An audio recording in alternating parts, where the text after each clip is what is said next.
In a previous video, I had done a watercolor paper comparison with 4 different papers. This time, I will be doing another comparison with the same prints, but with toning. The tea that I'll be using is Salada's Orange Pekoe tea. I haven't used this particular brand before, which just makes it so much more fun. So let's get started. In preparation of toning your cyanotype prints, here are the few things that you will need.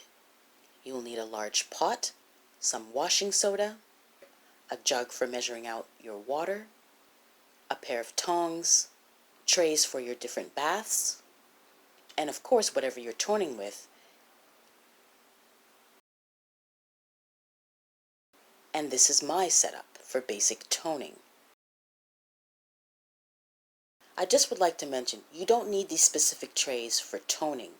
You can use any kind of plastic bin. You can go to a dollar store or a mini mart and you can buy the size trays that you think you will need, and it would be much less expensive.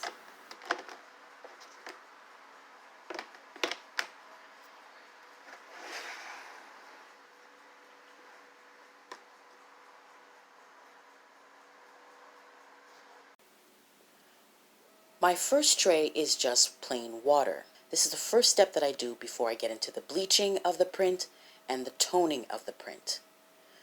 Placing your print in water first will allow it to absorb the bleaching and toning evenly. This is the bleaching tray. You can make a strong concentration of bleach or a low concentration of bleach, and this will be all dependent upon your print's density. I am using half a teaspoon of washing soda in 1500 milliliters of water. Here we have a second tray of just plain water. After the print has bleached, it is placed in this water tray for rinsing. If the print is not rinsed off properly before placing it into the toning bath, the bleaching will continue and you may not get the density that you're looking for. You have to be careful when you are bleaching your print, as the bleaching does not stop instantaneously when you place it into the water tray. If you're interested to view a demonstration on bleaching a cyanotype print, I have placed a link down below in the description that studies the process of bleaching in depth. For the toning bath, I used 12 bags of tea in 2 liters of water. This is not the normal amount that I would make, but since I will be toning several different papers, I made this amount.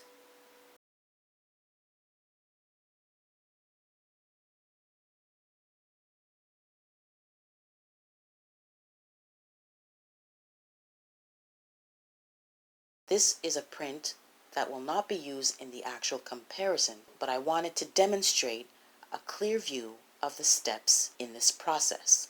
When I get to the prints that I will be using for this comparison, I will be doing more than one at the same time, which might get a little bit messy and might not be very clear. I will first place the print in plain water for about 2 minutes.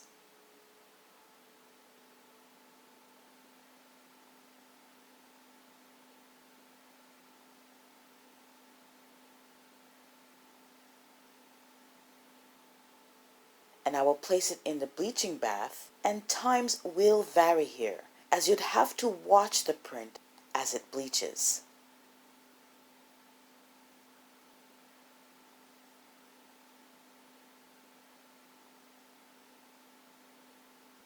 I will then place it in the second water bath for rinsing between 1 and 2 minutes.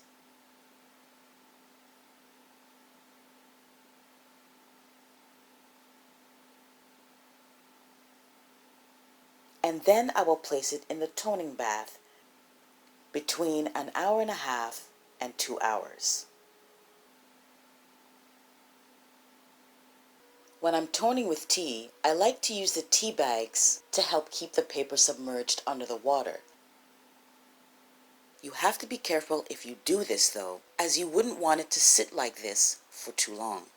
In general, I will agitate for the first 5 minutes and then every 30 minutes until the period of time of toning is complete.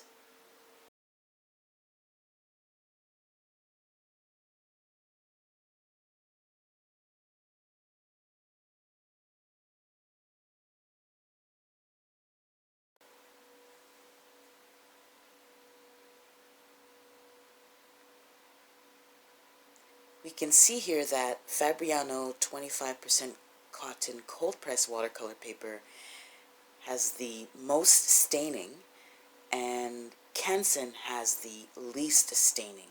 I'm quite impressed with the Canson paper. I love the tone. It's a nice chocolate brown tone. I don't like so much the Fabriano 25% cold press. I find the paper just has too much of a stain. The Fabriano 100% hot press is not too bad, although it's a tad bit on the lighter side of the scale for me in regards to tone.